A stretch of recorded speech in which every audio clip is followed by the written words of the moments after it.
Hi guys! Today I have a very jumbled podcast episode. Basically, I've been thinking way too much. I've had too much time to think, and these thoughts are not well fleshed out, or they're just like really small thoughts I've been having because I'm literally overstimulated in the real world, but also in my brain. I like change direction and can't complete a thought ever.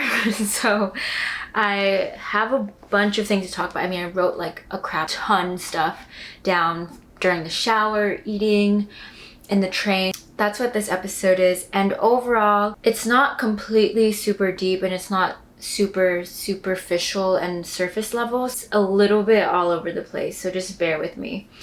And before we get into that, high-low buffalo. And my high-low buffalo, guys, this week is so freaking good. But my high, I was taking the train the other day, and just a normal weekday, and there's this man who comes in and he has like two little drums and he starts rapping, like freestyling, but he's rapping about positive things, and he's like trying to say hi to everyone and wishing everyone a good day and hopes that they spread positivity. Basically, that was the whole gist of his rap.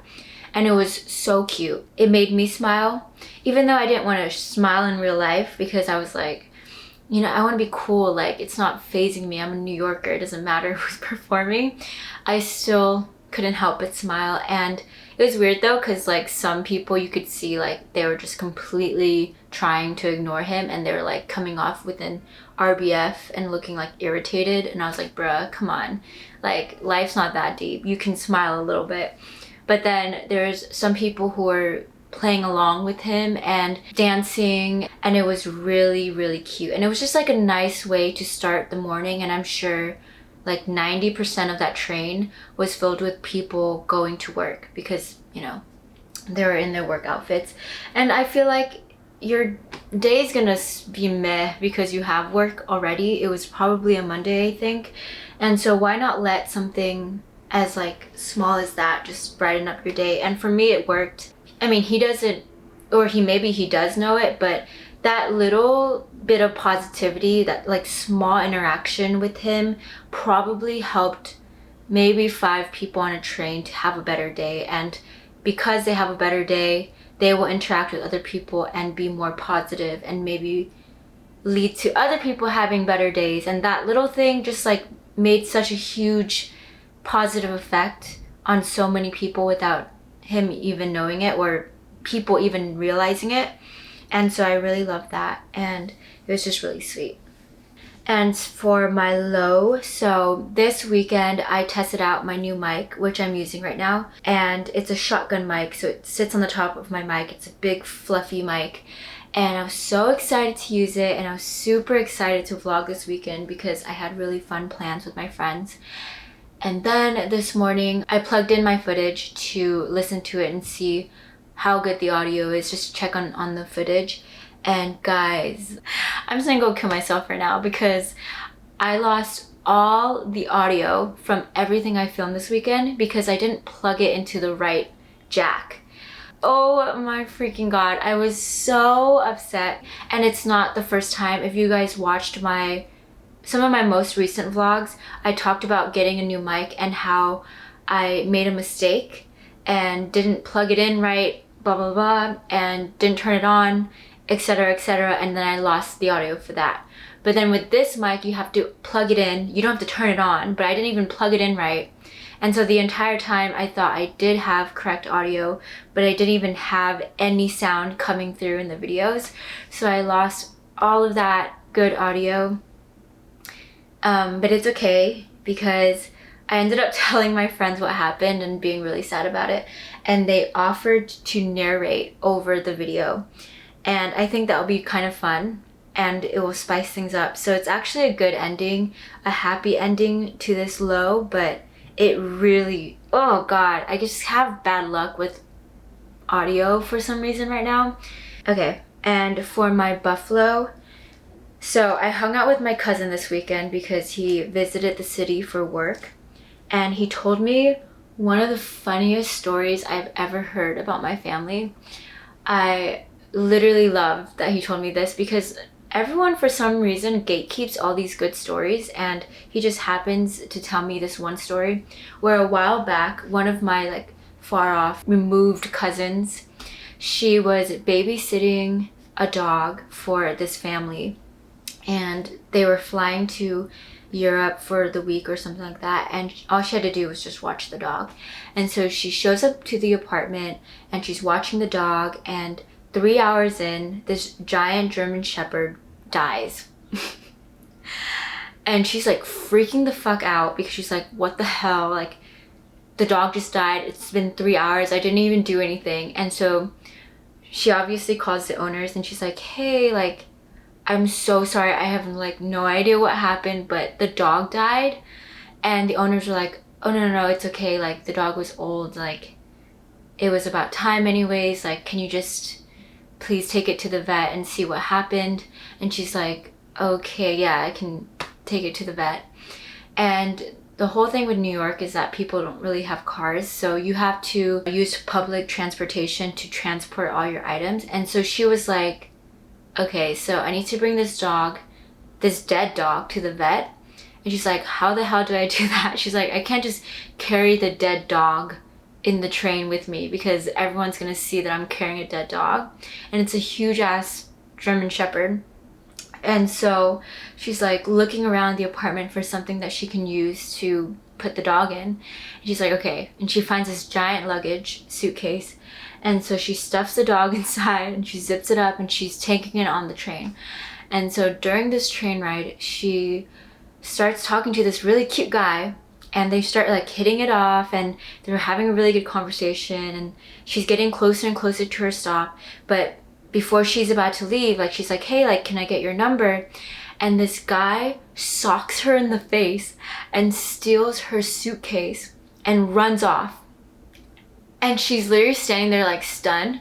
But the funniest thing about this story is that I just couldn't imagine this man like running away with the suitcase and getting home and unzipping it, and the joke is actually on him because he just stole a dead dog. And I just can't imagine my cousin just like standing there and being like, what is going on? Like, she babysat a dog that died in 3 hours. She had to stuff a dog in a luggage, and then the luggage got stolen. She just got socked in the face. I was dying when I first heard this story. I could not like contain myself. Crazy. And only that kind of shit would happen in New York City. But yeah, feel free to tell your friends and family about that story. But anyways, moving on to this episode. No way that I just recorded that without plugging in my mic. Guys, I don't even know why I'm using the mic anymore. I forgot to click start. Okay, well, this part of the audio is going to be a little bit shit, but the next part will be way, way better. I'm so sorry. Oh my god, of course that would happen to me. This is just...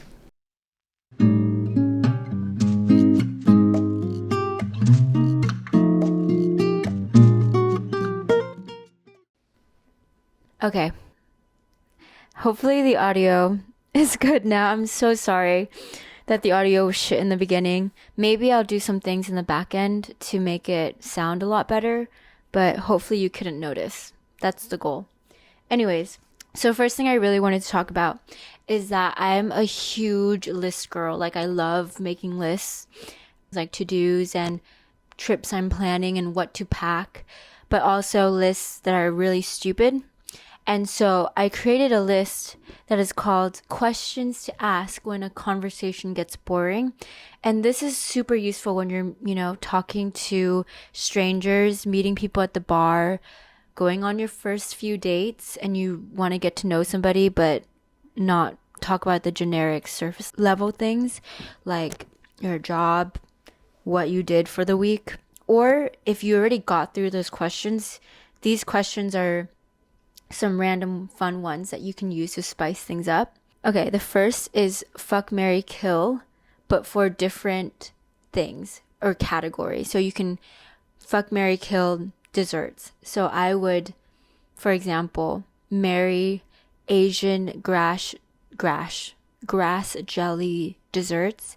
I would fuck a tiramisu, and I would kill a brownie. I am not a big fan of brownies. The next question is, if you were a kitchen appliance or a piece of furniture, what would you be and why? I think this one's fun and cute. You get to, describe yourself in a unique way. For my answer that I've given whenever I've been asked, well, I haven't really been asked this question many times. I've only been asked once. My answer was I would be an espresso machine because I'm very essential to everybody's day to get their day going and just like brightening people's day. And that's kind of what I want to be in people's lives. Memorable and just nostalgic and cozy. And some other ones are, if you came with the warning label, what would you be? What is one thing you can't live without? If money or anything didn't matter, what job would you want to try?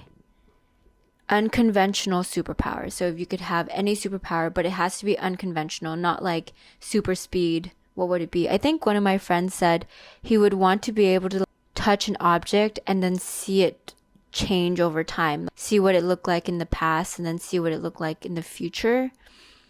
What did I say for mine? I actually want to be a lie detector. I would want to know when people are lying to me. The silliest feature of your dream house. I think if I had this, it's not that silly, but I've always, and I'm gonna have this in my dream house, but this is like a realistic silly feature. I would actually put a floor to ceiling bookshelf, and I would want a ladder that slides side to side, kind of like in Beauty and the Beast, so that I can get my books. That's what I want. If I was really going out there with this, silliest feature, I would want a mug warmer on any surface that I put a mug on. So like I want on like my tables and things like that, I want a spot where you can warm up the mug that you're using. I really hate it when drinks that were once hot become lukewarm. It's like one of my biggest pet peeves, and it always happens because I'm trying to enjoy my drink throughout the day, but it's really difficult too when it gets cold. And finally, make a rule for everyone to follow. So if you can make up any rule that everyone had to follow, what would it be? Okay, so those are some questions. If you are just painfully going through a conversation and you're like, damn, this is so boring, or what a waste of time. Why are these conversations like every other conversation? Here's some things you can ask. I was just thinking about that because I just get put in these situations where I'm like, man, I already told the past 10,000 people about my work week, about my turn-ons, about my green flags, about people. Like, can we please talk about something else? Anyways, the next thing I wanted to talk about is I've been really wanting to do two things recently. And I'm so excited to be in a situation where I can do these two things. So first is going on a first date and this is going to be so likely. This is like a 99.999, almost like 100% chance of happening because it happens all the time. When I go on my next Hinge date where I'm not attracted to the person, I am going to change my identity. Okay, guys? Be on the lookout for my next Hinge date episode. I think this is like part 4 of my dating series on my podcast channel. I'm going to change my identity midway or within the first 5 minutes because I already know that I don't like a guy in the first 5 minutes of seeing them. I've talked about this a million times, and I will still go through the date just out of respect. So it's like a 2-hour time period where I'm just kind of talking to somebody knowing that I won't follow up in the future. And so now I'm going to take on a different identity. I'm going to have a different job. I'm going to talk about something else. And I'll let you know how that goes. I'm so excited to try it out just so I can have a little bit of fun because they're never going to know who I am or talk to me ever again. The other thing I really want to try, and I think it's because I've really been missing nature recently, because I've been in New York for 5 months straight now, which is not weird, but I've been really craving it just recently.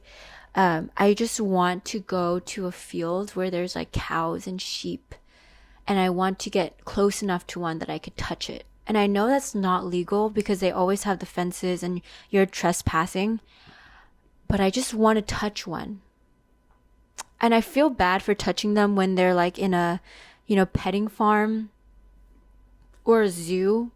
I just want to touch one that's like really happy and grazing in the fields. And I just want to be in a field and I just want to go up to one.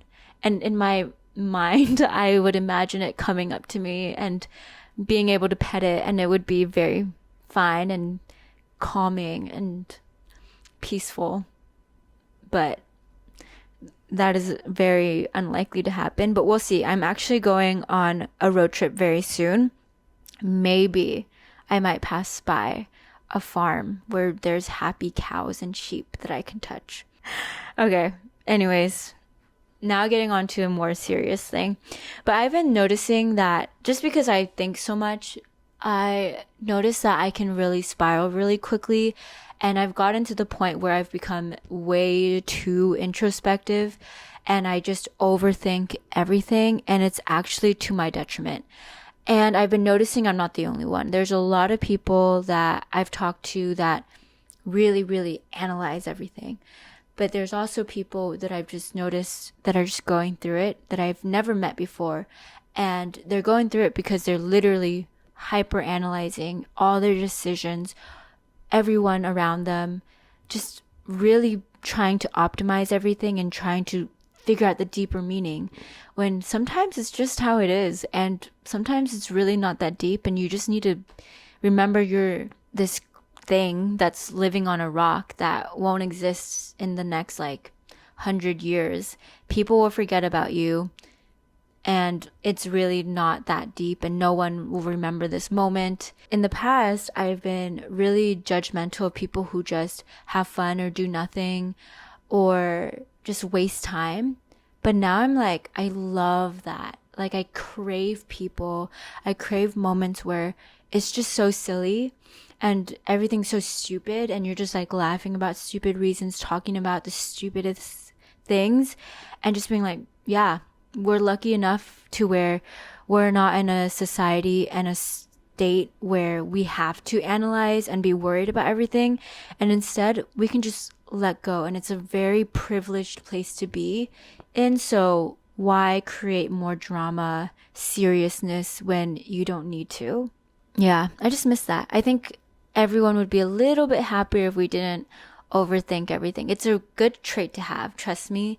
To be able to get to the point where you're you can think very deeply and analyze things. It's a very good trait, but it can get too much. And now it's giving me too much.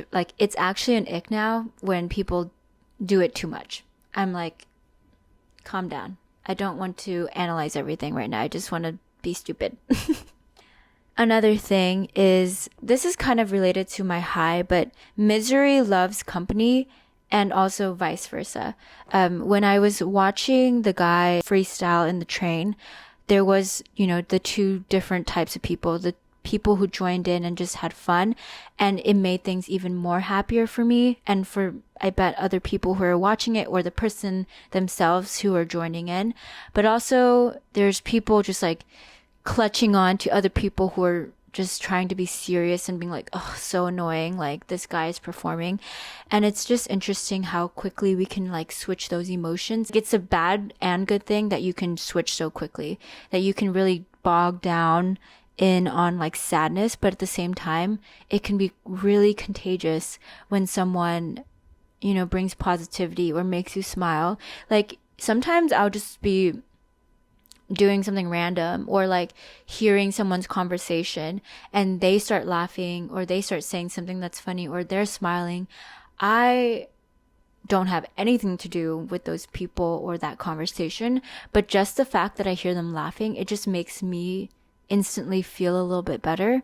And sometimes I find myself smiling at people laughing, and it's kind of like sweet that it can be contagious the other way. So another thing I've been thinking about is charity, and not to like flex, not to, show off or talk so highly of myself or anything like that.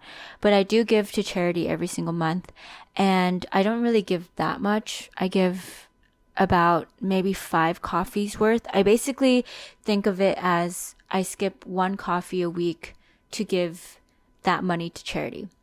And I've been doing it for a year-ish, 2-ish years now.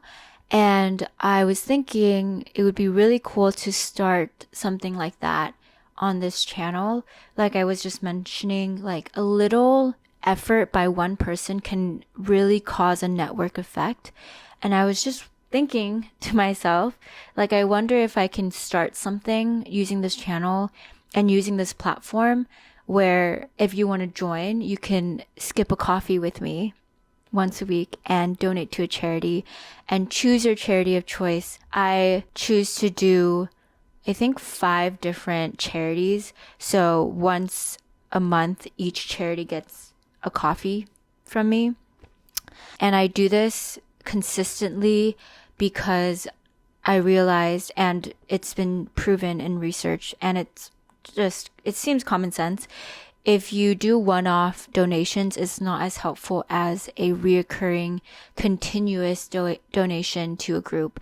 Charities rely and can lean on this consistent support, but if there's like random donations, it's kind of tumultuous because they don't know when their next donation is coming in. But if you can guarantee them by a reoccurring donation that they will be getting XYZ amount of money during these periods, then they know they can rely on that a little bit more and feel more secure in that donation, if that makes sense. Let me know what you guys think. I haven't really fleshed this one out, but I was just thinking about that recently.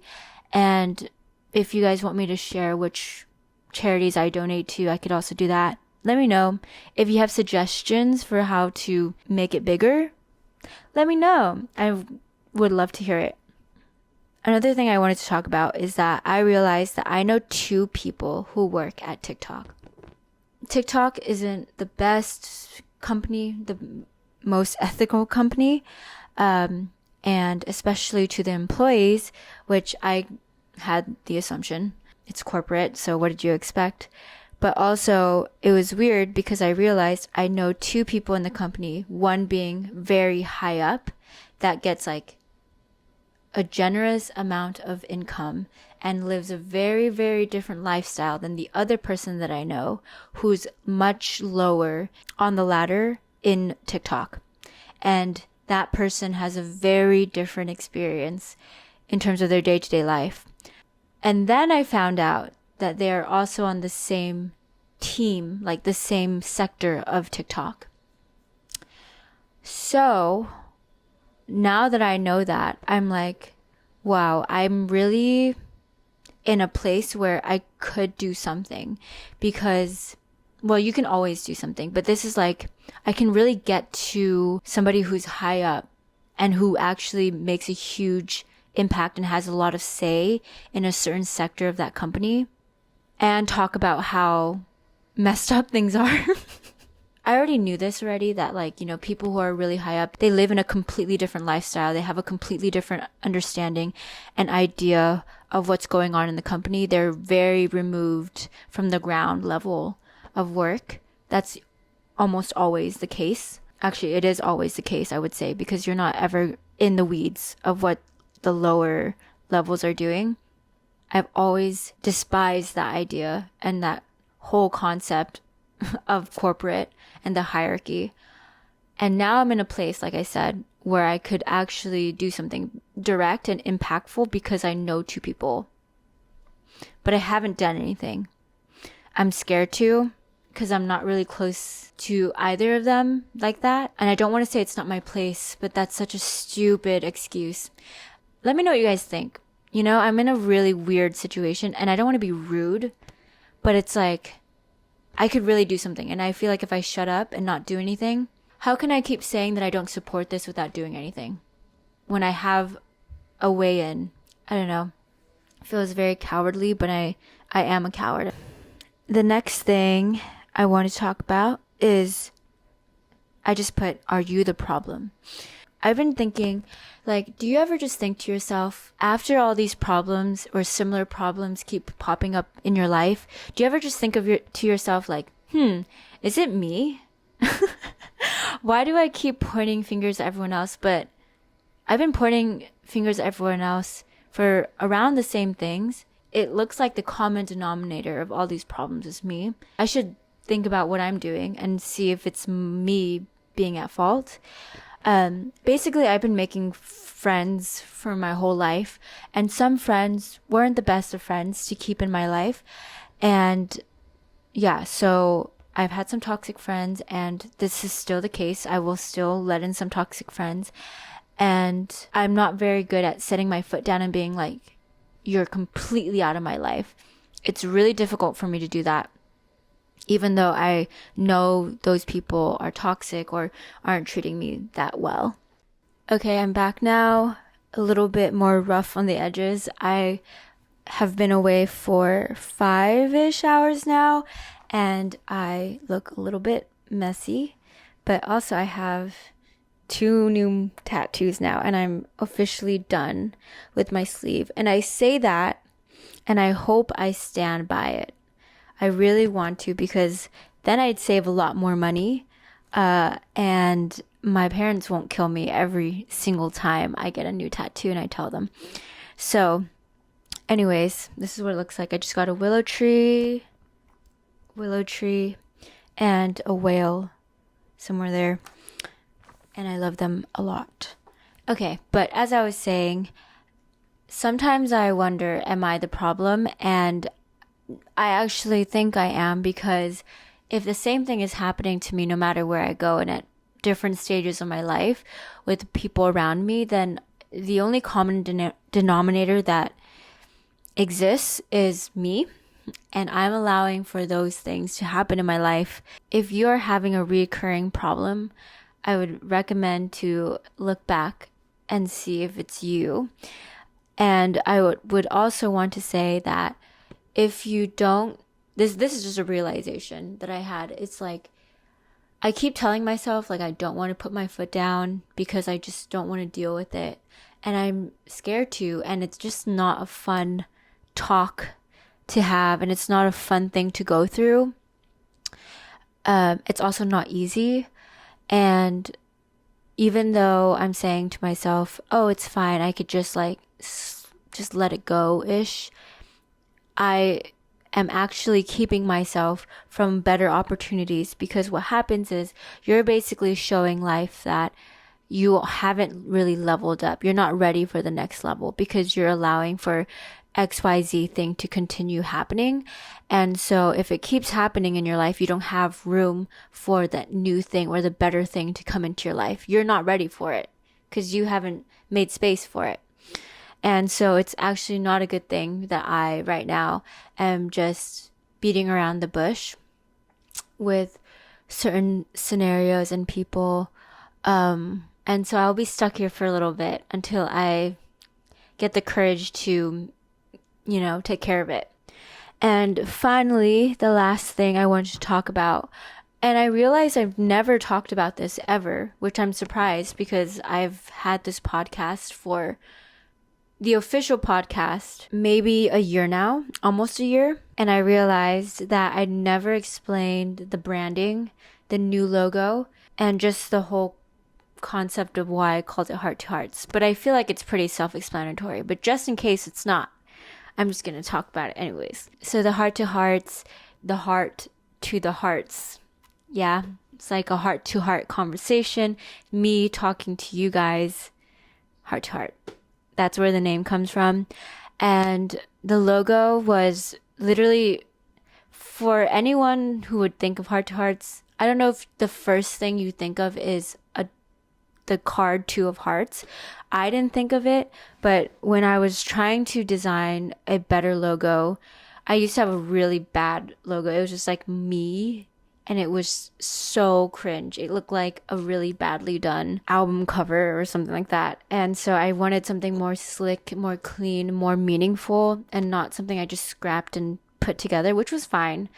But I rebranded it, and I was going through Pinterest and looking through my saved art files and things like that, and I saw a deck of cards, and one of the cards was the Two of Hearts, and I was like, that's kind of funny because it's like Two of Hearts and heart to heart, and I was like, oh my gosh, I'm gonna use that as my branding. And so I took a card and I did some zhuzhing and editing and like warping of the actual card, and now it's what it is, and I love it so much. It's also one of the tattoos I actually got, guys, and I also love it even more because the whole idea of like cards and is a symbol of how life is a game, and you can really be strategic with it but also have a lot of fun with it. And it's important to put down the right cards and be, sly and slick and figure out the smart way out. I just realized how annoying my bag is right there. And so I thought it was very fitting to put it as my logo. But anyways, that's all I wanted to talk about. Thank you guys so much for listening, and I hope you guys have the best week ever. Don't forget to like, comment, and subscribe. Hit the notification bell, as always, all good things, and rate the podcast and follow the podcast. Share it with your friends and family, anyone that you think that would really enjoy or benefit to listening to this podcast. And okay, bye.